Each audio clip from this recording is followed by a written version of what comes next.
Hello traders, welcome back to your channel. So जैसे कि आप जानते हैं, चैनल पे हम आपको डेली के डॉलर इंडेक्स और गोल्ड के इंट्राडे टारगेट्स देते हैं।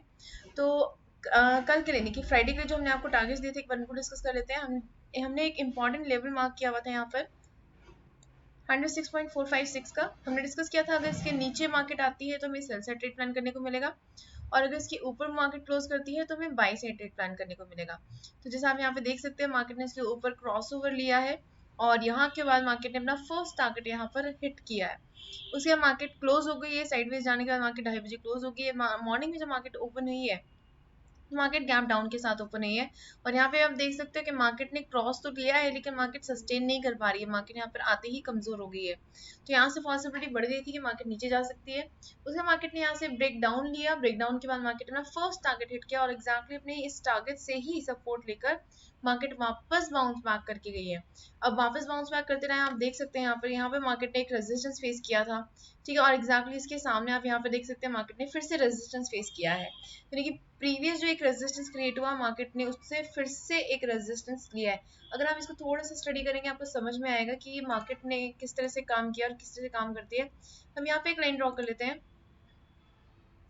देखिए यहाँ पे मार्केट ने रेजिस्टेंस फेस किया है, ठीक है, एग्जैक्टली यहाँ पर आकर मार्केट ने फिर से रेजिस्टेंस फेस किया। इसके अराउंड आकर मार्केट ने सपोर्ट लेना शुरू कर दिया, यानी कि अब ये जो लेवल है, मार्केट को थोड़ा सपोर्ट और थोड़ा रेजिस्टेंस देना शुरू कर दिया है। उसके बाद मार्केट ने क्या किया, मार्केट ने फिर से ये वाले लेवल को ऊपर की तरफ ब्रेक किया, और ऊपर की तरफ ब्रेक करने के बाद मार्केट ने फर्स्ट टारगेट पहले हिट किया, उसके हमारा सेकंड टारगेट हिट किया, थर्ड टारगेट मार्केट हिट करने वाली थी, बट थोड़े से गैप के बाद मार्केट वापस नीचे की तरफ गिर गई है। और अभी थोड़ा सा मार्केट देखिए, मार्केट में ज्यादा मोमेंटम नहीं आ रहा है, छोटी कैंडल्स बन रही है। तो मार्केट अभी किसी भी साइड पे जा सकती है, लेकिन अभी मार्केट बंद है, कल भी बंद रहेगी, तो 2 दिन में मार्केट किसी भी साइड का मोमेंटम ले सकती है। तो टेक्निकली अगर हम बात करें तो यहाँ पे हमें ऐसे नहीं कह सकते कि मार्केट ऊपर ही जाएगी, तो इस टाइम पे हम ये नहीं कह सकते हैं। तो अब हम बात करते हैं कि गोल्ड में किस तरह का मोमेंटम लिया। अप साइड का देखिए, अब आप कहेंगे कि भी हम डिस्कस करते हैं हर वीडियो में कि जो डॉलर इंडेक्स है उसके ऑपोजिट चलता है गोल्ड, लेकिन गोल्ड भी यहाँ पे बढ़ रहा है और डॉलर इंडेक्स भी यहाँ पे बढ़ रहा है। तो ऐसा पहले भी हुआ था अभी पीछे, और हमने ये डिस्कस किया था डिटेल में कि ऐसा क्यों हुआ है। और देखिए अभी जो है इंटरनेशनल लेवल पर काफ़ी सारे फैक्टर्स हैं जो मार्केट को और पूरी वर्ल्ड को अफेक्ट कर रहे हैं, इकोनॉमी को अफेक्ट कर रहे हैं। इसराइल ने जो अपने टैंक हैं, अपने जो पैदल सैनिक हैं, उनकी एक रेड जो है वो गाजा पट्टी पे निकाली है, यानी कि अब हवाई जो हमले हैं उनसे उतरकर जो है ज़मीनी हमलों पर जो इसराइल है वो उसकी तरफ बढ़ रहा है। ठीक है, उसकी वजह से क्या हुआ है, एक और टेंस्ड सिचुएशन क्रिएट हो रही है, मतलब टेंशन जो है वो बढ़ती जा रही है मार्केट में। और इसी की वजह से जो इन्वेस्टर्स हैं उनके सेंटिमेंट्स जो है वो चेंज हुए हैं, और वो ऐसी जगहों पर इन्वेस्टमेंट करना चाहते हैं जहां पर उनकी जो कैपिटल है, उनका जो पैसा है वो सेफ रहे। तो वो सेफ कहाँ पे रहेगा, सेफ रहेगा इस टाइम पर, सेफ रहेगा डॉलर पे और गोल्ड में। तो इसी रीजन की वजह से जब इन्वेस्टर्स के सेंटिमेंट्स इतने ज्यादा पॉजिटिव हो जाते हैं एक पर्टिकुलर एरिया के लिए, और वो किसी भी टाइप के रिस्क को अवॉइड करना चाहते हैं, तो उस टाइम पे डॉलर और गोल्ड में एक साथ अपसाइड का मोमेंटम देखने को मिलता है। और आप यहाँ पे देख सकते हैं, हमने मार्क किया था एक इंपॉर्टेंट लेवल 1869 का, हमने डिस्कस किया था अगर मार्केट इसके नीचे सस्टेन कर पाती है तो हम सेल साइड प्लान करेंगे, अदरवाइज हम यहाँ से बाई साइड प्लान करेंगे। First target, second target, third target hit हुआ, इसके बाद देखिए हमारे पास रेजिस्टेंस था। हमने बोला था कि इसके ऊपर अगर जाएगी मार्केट तो बहुत स्ट्रांगली ऊपर की तरफ जा सकती है, लेकिन हमने लेवल्स मार्क नहीं किए थे। तो यहाँ पे देखिए मार्केट आप देख सकते हैं बहुत ज़्यादा ऊपर तक गई है, इतना इतना ऊपर गई, इतना हमने एक्सपेक्ट भी नहीं किया था। और ये जो ब्लैक लाइन है हमारी एक रेजिस्टेंस लाइन क्रिएट हो रखी थी, इसके भी ऊपर मार्केट ने क्रॉस ले लिया है। तो अभी मंडे को डिसाइड होगा कि इसके ऊपर मार्केट सस्टेन कर पाएगी या नहीं कर पाएगी। ऑल्दो ये जो लेवल है इसको हम थोड़ा सा मॉडिफाई करते हैं, बॉडी टू बॉडी करेंगे, क्योंकि यहाँ पे कुछ लेवल्स हैं जो टच नहीं हो रहे थे। ठीक है, तो अदरवाइज ये ट्रेंड के ऊपर मार्केट आ चुकी है। अगर यहाँ से मार्केट फिर से ऊपर की तरफ बढ़ती है तो आने वाले टाइम में गोल्ड काफी ऊपर जा सकता है, लेकिन अदरवाइज अगर मार्केट यहाँ से नीचे गिर के इस ट्रेंड के अंदर आ गई तो यहाँ से वापस एक डाउन साइड का मोमेंटम शुरू हो जाएगा। तो ये चीज आप ध्यान में रखिए। अब हम बात कर लेते हैं डॉलर इंडेक्स में मंडे को किस तरह का मूव रह सकता है। देखिए फ्राइडे को एक तो डॉलर इसलिए इंक्रीज हुआ है क्योंकि लोग जो हैं वो सेफ हेवन में इन्वेस्टमेंट करना चाहते हैं, और दूसरा इसलिए इंक्रीज हुआ है क्योंकि जो मिडिल ईस्ट एरिया है वहाँ पे काफ़ी ज़्यादा टेंशन क्रिएट हो रखी है।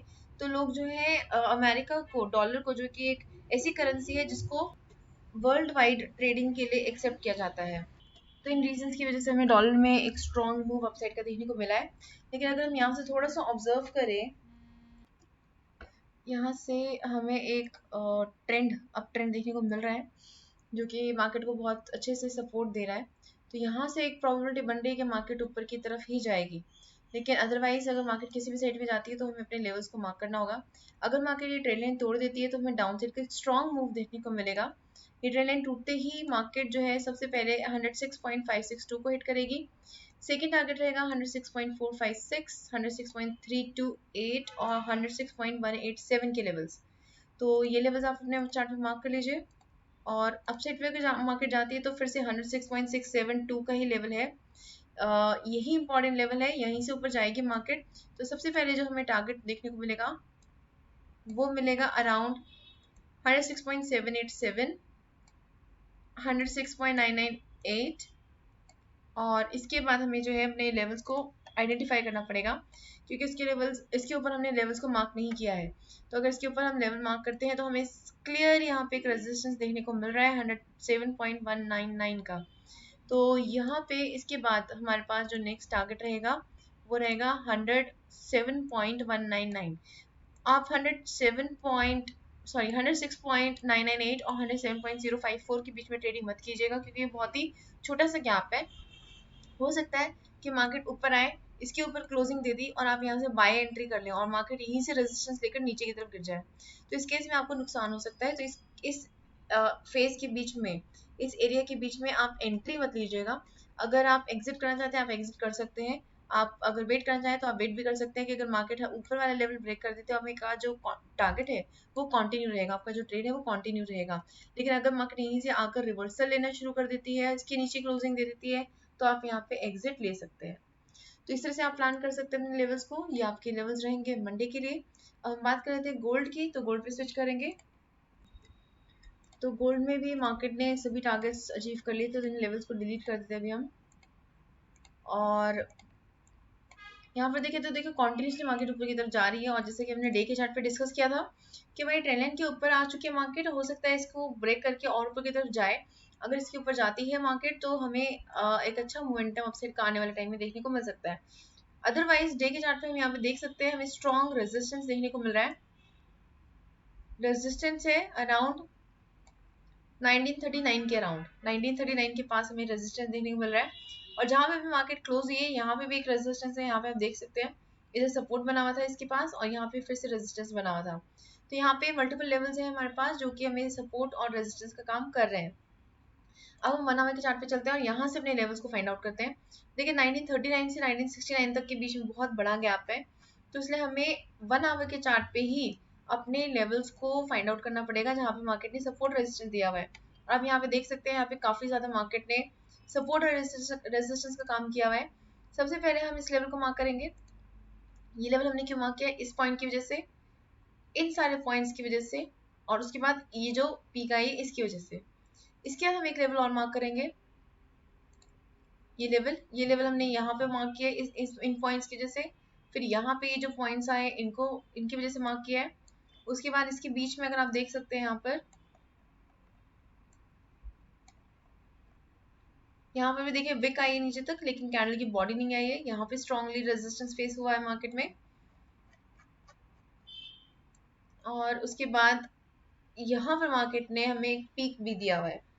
ठीक है, तो ये लेवल आ गया हमारे पास। अब लास्ट जो हमें एक मार्क करना है लेवल, एक ये लेवल है। यहाँ पे आप देख सकते हैं कितना स्ट्रांगली मार्केट ने रेजिस्टेंस किया है, यहाँ पे भी रेजिस्टेंस लिया है, तो ये फिर से रेजिस्टेंस दे सकता है। तो अभी हमारे पास सबसेट के लेवल्स आ गए हैं। अब हम यहाँ से प्लान कर सकते हैं अपनी ट्रेड्स को। फिलहाल जहाँ पे मार्केट है इस टाइम पर, वहां पर एक लेवल हम मार्क करते हैं।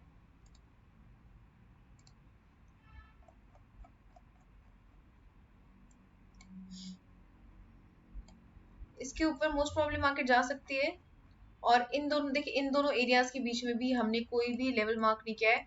1906 से 1932 के बीच में हमने कोई लेवल मार्क नहीं किया हुआ है। तो हमें यहाँ से भी अपने लेवल्स को फाइंड आउट करना पड़ेगा कि मार्केट कहाँ पर सपोर्ट और रेजिस्टेंस ले रही है। सबसे पहले मार्क होगा हमारा 1929 का लेवल। उसके बाद हमारा मार्क होगा 1925 का लेवल। यहाँ पे आप देख सकते हैं सपोर्ट रेजिस्टेंस, और इसके हिस्ट्री में देखें तो यहाँ पे सपोर्ट भी बना हुआ है। ठीक है, तो ये लेवल आपको मार्क करना है। उसके बाद आपका नेक्स्ट लेवल जो मार्क होगा वो होगा अराउंड 1920 के पास, और इसके बाद एक लेवल हमें देखने को मिलेगा 1915। तो अभी हमारे पास इंपॉर्टेंट लेवल्स आ गए हैं, इंपॉर्टेंट और डिसिसिव लेवल्स को हम ब्लैक मार्क कर लेते हैं। तो यहाँ से आप मार्क कर सकते हैं 1932 के ऊपर अगर मार्केट जाती है तो 1939, 46 और 53 हमारे टारगेट्स रह सकते हैं। और अगर 1929 के नीचे क्लोज देती है मार्केट तो 1925, 20 और 1950 हमारा टारगेट हो सकता है। तो इन लेवल्स को आप मार्क कर लीजिए अपने चार्ट पे। गोल्ड के लिए ये हमें काफी हेल्प कर सकते हैं मंडे को। अब बात करते हैं फंडामेंटल्स की, तो फंडामेंटल्स पे स्विच करते हैं। तो फंडामेंटल्स में देखिए मंडे को जो है सबसे पहले जापान का डाटा आ रहा है। जापान का जो डाटा है वो इंडस्ट्रियल प्रोडक्शन का डाटा है, और इंडस्ट्रियल प्रोडक्शन का डाटा जितना ज़्यादा स्ट्रॉन्ग आएगा हमारे फोरकास्टेड और प्रीवियस फिगर से, उतना ही हमें यूएसडी जेपीवाई नीचे की तरफ गिरता हुआ नजर आएगा। इस केस में आप इस करेंसी पेयर में ट्रेडिंग कर सकते हैं। तो इंडस्ट्रियल प्रोडक्शन एक पॉजिटिव इंडिकेटर होता है। जितना बड़ी वैल्यू आएगी, जितनी पॉजिटिव वैल्यू आएगी ये इंडस्ट्रियल प्रोडक्शन की जापान की, उतना ही ज्यादा पॉजिटिव इम्पैक्ट हमें देखने को मिलेगा यूएसडी जेपीवाई में। उसके बाद 12 बजे के अराउंड इन्फ्लेशन का, इंडिया का इन्फ्लेशन का डाटा आने वाला है, जो कि यहाँ पे थोड़ा सा जो पॉजिटिव है, पॉजिटिव एक्सपेक्टेड है। यहाँ पे -0.52 है, यहाँ पे प्लस है। तो यहाँ पे पॉजिटिविटी एक्सपेक्टेड है, लेकिन इसका इम्पैक्ट जो है हमें निफ्टी में, बैंक निफ्टी में, इंडियन स्टॉक्स में देखने को मिल सकता है। इंटरनेशनल मार्केट में ये ज्यादा इम्पैक्ट नहीं डालने वाला है। उसके बाद यूएस डॉलर का डाटा आएगा शाम को 6 बजे के अराउंड। मैन्युफैक्चरिंग इंडेक्स का, New York Empire State manufacturing index का डाटा है।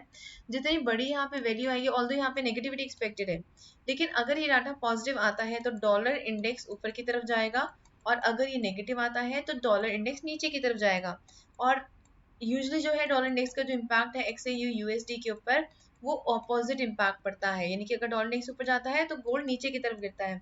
लेकिन आजकल जो मार्केट में फैक्टर्स चल रहे हैं जो मार्केट को अफेक्ट कर रहे हैं, जैसे कि इंटरनेशनल फैक्टर्स हैं, तो अगर उन फैक्टर्स को कंसिडर करें तो डॉलर इंडेक्स और गोल्ड जो है आजकल के दिनों में एक ही डायरेक्शन में मूव कर रहे हैं, और ऊपर जा रहे हैं, तो दोनों एक साथ ही ऊपर जा रहे हैं।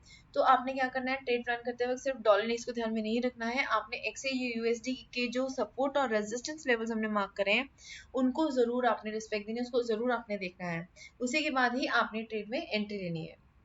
सो आई होप आपको ये वीडियो पसंद आई है। अगर आपको वीडियो पसंद आई है तो जल्दी से लाइक बटन पे क्लिक कर दीजिए, और अगर आपने अभी तक सब्सक्राइब नहीं किया है तो जल्दी से सब्सक्राइब भी कर दीजिए, ताकि आपका कोई भी मार्केट मूव मिस ना हो। Okay investors, bye everybody, take care and keep on earning profits.